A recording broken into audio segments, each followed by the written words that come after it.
मज़मून physics class ॾहों बाब ॾहों सबक चोथों हिस्सो ॿियो लहरुनि जूं ख़ासियतूं कैरेक्टरिस्टिक्स ऑफ वेव्स।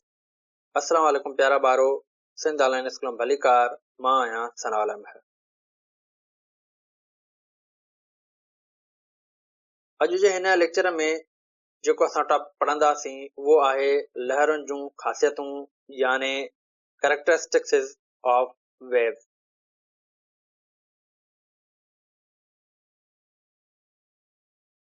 प्यारा ॿारो, जीअं त हिन खां अॻे लेक्चर में असीं कैरेक्टरिस्टिक्स ऑफ वेव जे बारे में डिस्कस करे चुका आहियूं, जंहिंमें असां पढ़ियोसीं हिन जो क्रस्ट छा थींदो आहे, ट्रफ छा थींदो आहे, उन खां पोइ एम्पलीट्यूड छा हूंदो आहे, वेवलेंथ छा थींदी आहे ऐं फ्रीक्वेंसी छा हूंदी आहे। तो अहिड़े नमूने सां हाणे असां उन जा जेको आहे त कुझु वधीक कैरेक्टरिस्टिक्स जेको आहे त डिस्कस कंदासीं, जंहिंमें असां पढ़ंदासीं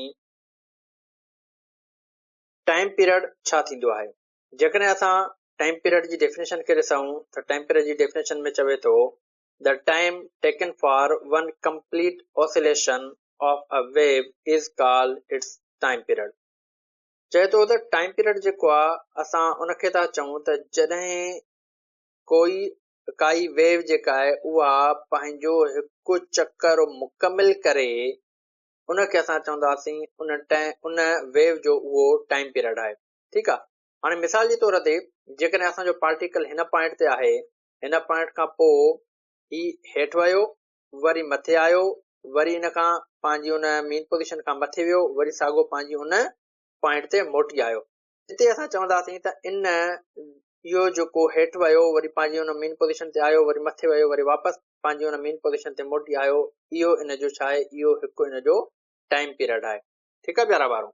तो अहिड़े नमूने सां हिते असां सम्झोसीं त टाइम पीरियड जेको आहे उहो छा थींदो आहे। उनजे लाइ जेकॾहिं असां वरी हिन वेव में ॾिसूं त हिन वेव में यानी असांजी जेका इहा लॉन्गिट्यूडनल वेव आहे, इन में टाइम पीरियड जो सेटअप कहिड़े नमूने सां थी सघे थो त इन में बि ईअं ई थींदो त जेकॾहिं पार्टिकल असांजो हिन पॉइंट ते आहे, पोइ अॻिते वियो, वरी पोइ हिते मोटी आयो पंहिंजे उन पॉइंट ते, वरी उन खां पोइ हिते वियो, वरी साॻियो पंहिंजी उन पॉइंट ते मोटी आयो। यानी हिन पॉइंट खां जेका ॿाहिरीं पॉइंट हुई उतां पंहिंजी पॉइंट ते वरी हेॾां वारी जेका लेफ्ट साइड खां जेका हुनजी पॉइंट आहे उतां वरी साॻियो जॾहिं पंहिंजी पॉइंट ते मोटी आयो त इहो इन जो हिकु टाइम पीरियड थी वियो। ठीकु आहे प्यारा ॿारो। तो अहिड़े नमूने सां जेकॾहिं असां टाइम पीरियड जी ॻाल्हि कयूं त उनखे असां डिनोट कंदा आहियूं हिते जेको आहे त कैपिटल टी सां। ठीकु आहे। ऐं उन खां पोइ टाइम जो जेको एसआई यूनिट आहे उहो आहे सेकंड। तो उन खां बाद में नेक्स्ट टर्म जे बारे में असां डिस्कस कंदासीं जेको आहे वेव स्पीड। ठीकु आहे। यानी वेव जी लहर जी स्पीड या लहर जी रफ़्तार। तो प्यारा ॿारो, जेकॾहिं असां हिन जी डेफिनेशन खे ॾिसूं त हिन जी डेफिनेशन में चवे थो the distance travelled by a specific point on a wave like a crest और trough in a given time interval is called wave speed. असां सिंपली हिन खे ईअं चई सघूं था त कंहिं मख़सूस वक़्त में तय कयल लहरी मुफ़ासिले खे असां उन लहर जी रफ़्तार चऊं था। ठीकु आहे। हाणे प्यारा ॿारो, ॾिठो वञे त जेकॾहिं असां हिन डेफिनेशन खे ॾिसूं त हिन डेफिनेशन में चवे थो त जेका असांजो मख़सूस डिस्टेंस जेको कवर थिए थो उहा कंहिं स्पेसिफिक पॉइंट जे लिहाज़ खां कवर थिए थो। ठीकु आहे।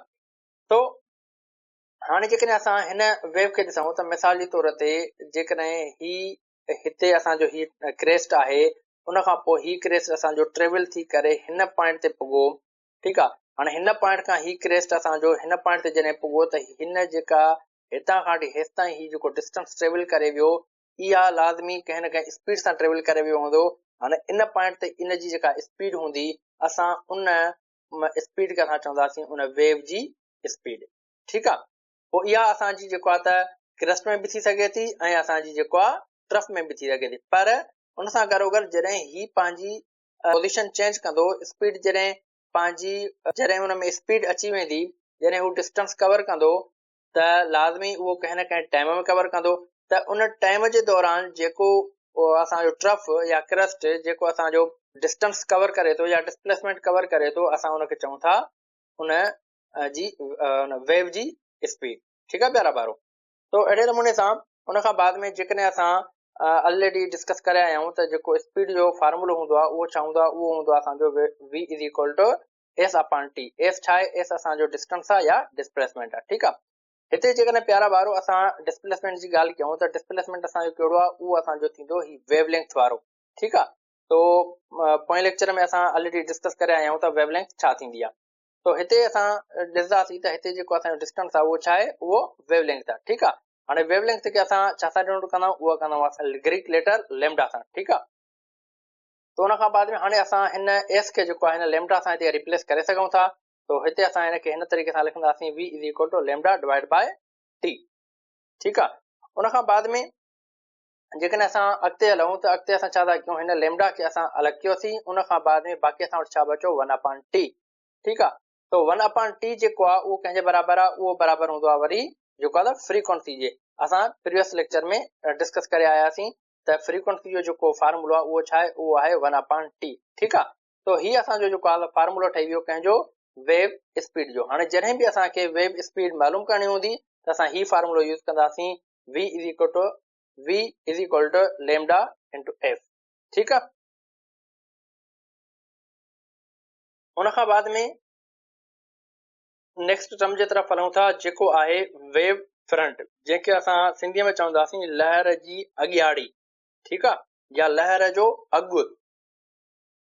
तो प्यारा ॿारो हाणे हिनखे सम्झण लाइ असां पहिरियों जेको आहे त कुझु डायग्राम सम्झंदासीं। उन खां बाद में असां जेको आहे त हिन जी डेफिनेशन जे तरफ़ हलंदासीं।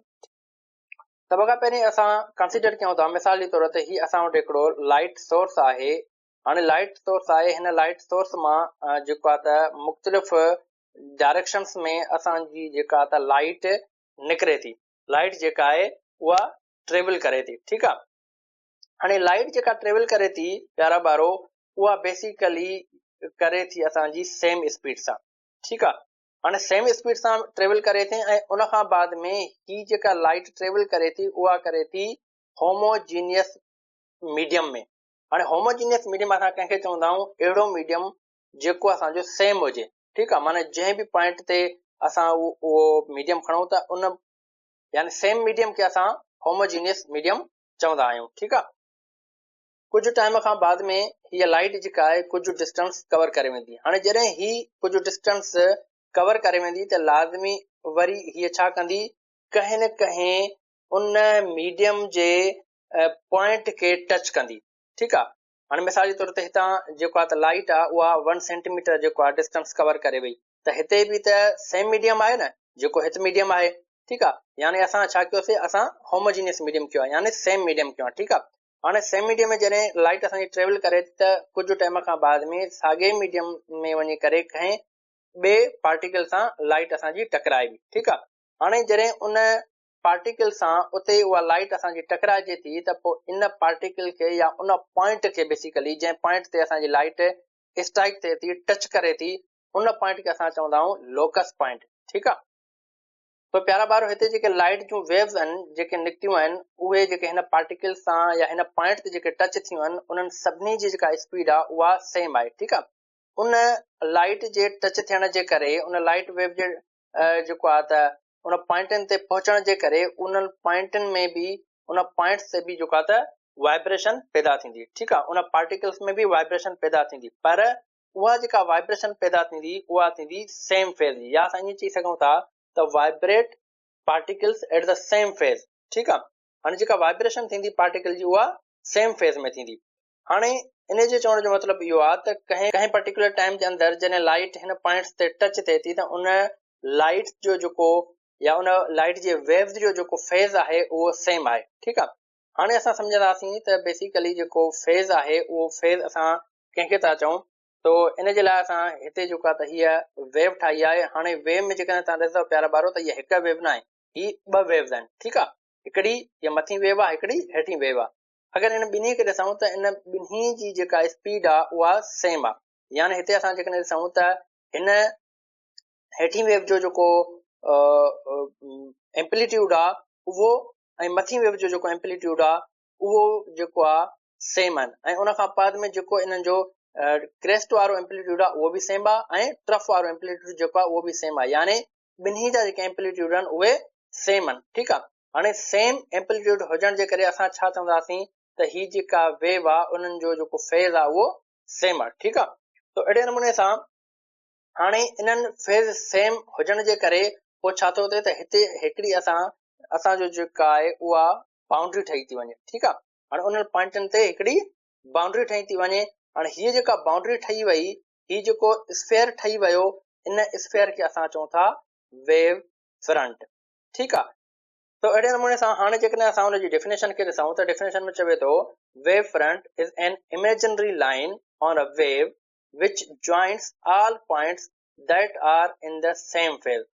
चवे थो त वेव फ्रंट जेका आहे उहा हिकु इमेजिनरी लाइन आहे वेव जी, जेका हर पॉइंट ते जॉइन करे थी जेको आहे सेम फेज सां। ठीकु आहे, हाणे फेज बि असां पढ़ी आयासीं ऐं उन खां बाद में हिनखे बि असां सम्झोसीं त बेसिकली जेका असांजी इमेजिनरी लाइन आहे उहा कहिड़े बेसिस ते ठहे थी। ठीकु आहे प्यारा ॿारो, त उन खां बाद में जेकॾहिं असां वेव फ्रंट जी ॻाल्हि कयूं त वेव फ्रंट जेका आहे उन जूं टाइप्स असां वटि जेके आहिनि उहे टे थींदियूं आहिनि। ठीकु आहे, हिकिड़ी हूंदी आहे असां वटि सिलेंड्रिकल वेव फ्रंट, ॿी हूंदी आहे असां वटि वरी प्लेन वेव फ्रंट ऐं टी हूंदी आहे वरी असांजी स्फेरिकल वेव फ्रंट।